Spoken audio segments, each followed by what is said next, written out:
واضرب لهم مثل الرجلين جعلنا لأحدهما جنتين من أعناب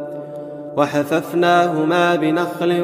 وجعلنا بينهما زرعا كلتا الجنتين آتت أكلها ولم تظلم منه شيئا وفجرنا خلالهما نهرا وكان له ثمر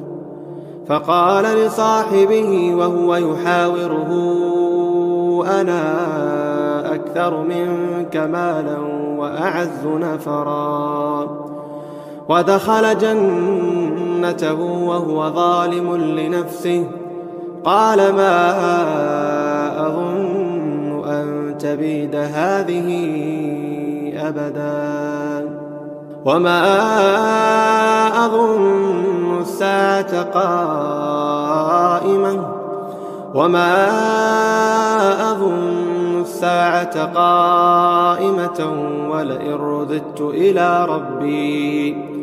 ولئن رددت إلى ربي لأجدن خيرا منهما منقلبا قال له صاحبه وهو يحاوره أكفرت